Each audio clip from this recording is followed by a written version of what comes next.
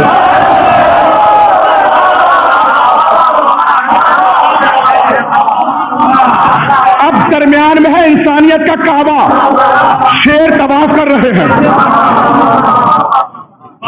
کوئی ہاتھوں کو چوم رہا ہے, کوئی پیروں کا بوسہ لے رہا ہے, کوئی دامن کو پکڑے کھڑا ہے, کسی کی آنکھوں میں آنسو ہے, کوئی طواف کر رہا ہے.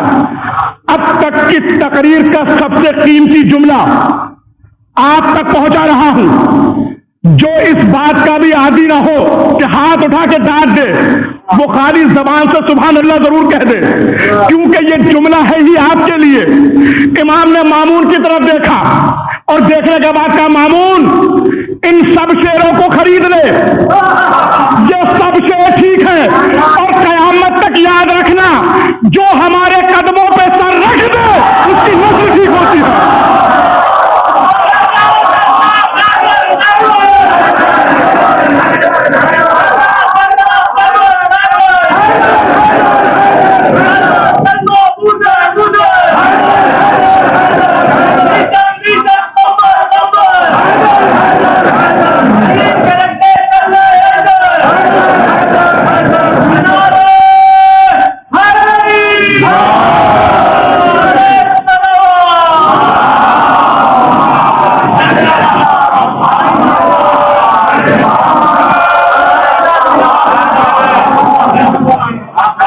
مامون ان سب شیروں کو خرید لے, یہ سب شیر ٹھیک ہیں, اور قیامت تک یاد رکھنا جو ہمارے قدموں پہ سر رکھ دے اس کی نسل ٹھیک ہوتی ہے,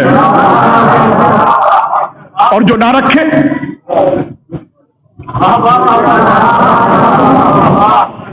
ضد سے ضد کو پہچانیے. جو نہ رکھے اب ضد خود تلاش کیجیے گا مجلس کے بعد بستر پہ لیٹ کے. پھر امام نے مامون کی طرف دیکھا اور دیکھنے کے بعد کہا مامون نیچے آ جا. کہنے لگا نہیں فرزند رسول میں نیچے نہیں آؤں گا, درندے ہیں, بھوکے ہیں. امام نے فرمایا کہ میں امام ہو کے کہہ رہا ہوں, اب ایک جملہ میں بولوں گا ضرور, لیکن نہ میں اس کو کھولوں گا نہ میں اس کی تشریح کروں گا, اور میں دیکھوں گا سب پہ نظر دوڑاؤں گا کہ کون کون سمجھا اس جملے کو. امام نے فرمایا مامون نیچے آ جا اور میرے پاس آ کے بیٹھ جا, اور جب تک تو میرے پاس بیٹھا رہے گا یہ شیر تجھے کچھ نہیں کہیں گے. اور یاد رکھنا ہر دور کا گنہگار ہمارے پاس بیٹھنے ہی کی وجہ سے بچا ہے.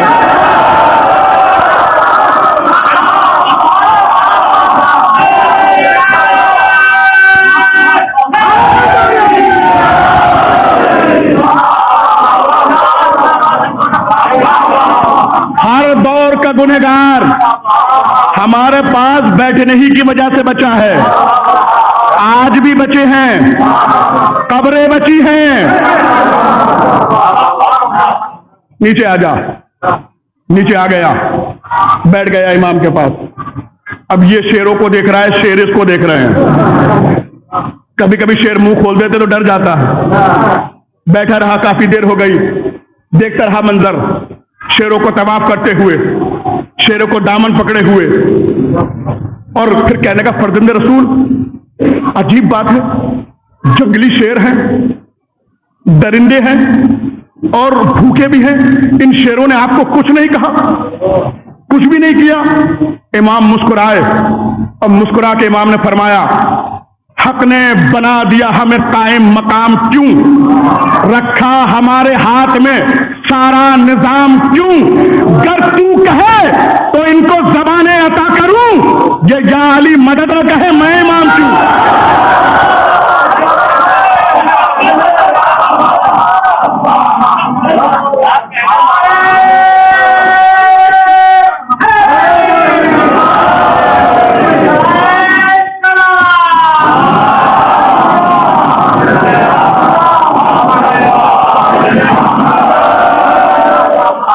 اس لیے ہم اہل بیت کو چھوڑ کے گئے قرآن کے ساتھ، اس لیے کہ قرآن صرف قرآن ہے، اہل بیت نہیں ہے۔ اب پتہ نہیں لوگوں کی عقلوں کو کیا ہو گیا ہے جو یہ کہتے ہیں جی اہل بیت کو قرآن سے ثابت کیجئے۔ احمق ہیں آپ، اہل قرآن سے اہل بیت ثابت نہیں ہوں گے، اہل بیت سے قرآن ثابت ہوگا۔ کیوں؟ اس لیے کہ اہل بیت کہیں گے یہ قرآن ہے تو پتہ چلے گا قرآن ہے۔ اگر وہ قرآن کو اپنی حدیث کہہ دیں، کوئی ہے ایسا جو بتا سکے کہ حدیث کیا ہے اور آیت کیا ہے؟ یہ تو معصوم کی دیانت داری ہے کہ انہوں نے اپنے کلام کو حدیث کہا اور خدا کے کلام کو آیت کہا۔ اہل بیت بھی ہے، یاد رکھے گا کہ قرآن صرف قرآن ہے، اہل بیت نہیں ہے، لیکن اہل بیت بھی ہیں اور قرآن بھی ہے، اس لیے ظلم بھی یکساں ہوئے۔ قرآن پہ بھی تیر چلائے گئے، ان کے جنازے پر بھی تیر چلائے گئے، قرآن کو بھی نیزے پہ چڑھایا گیا، ان کے سر کو بھی نیزے پہ چڑھایا گیا، قرآن کو بھی آگ لگائی گئی، ان کے خیام کو بھی جلایا گیا، اور کربلا میں بی بی زینب کے سر سے چادر نہیں اتری، جزدان قرآن اتار لیا گیا۔ ہاں عزاداران مظلوم کربلا، آج اس ہفتے کی آخری مجلس ہے، میں طویل مسائل نہیں پڑھوں گا، لیکن میرا دل چاہتا ہے کہ اس مجلس میں ایک ایسے شہید کا تذکرہ کروں جو سکینہ کی ڈھارس تھا، جو حسین کے کمر کی طاقت تھا۔ کون؟ عباس۔ آج بھی اس زمانے میں بھی سب سے زیادہ شہدائی حضرت عباس کے نظر آتے ہیں۔ ابھی محرم گزرا ہے، 8 محرم گزری ہے، 8 محرم۔ 8 محرم کو آپ جگہ جگہ جاتے ہیں، کہیں شربت ملتا ہے، کہیں کھانا ملتا ہے۔ آپ جانتے ہیں کہ ہر امام کی نظر کو نظر کہا جاتا ہے، لیکن حضرت عباس کی نظر کو نظر نہیں کہا جاتا، حاضری کہا جاتا ہے، حاضری۔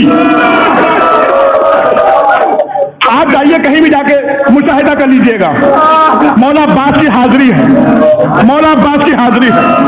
کوئی نہیں کہتا مولا عباس کی نظر ہے، یہ نظر کیوں نہیں کہتے؟ ہر امام کی نظر کو نظر کہتے ہیں، مولا عباس کی نظر کو نظر کیوں نہیں کہتے؟ حاضری کیوں کہتے ہیں؟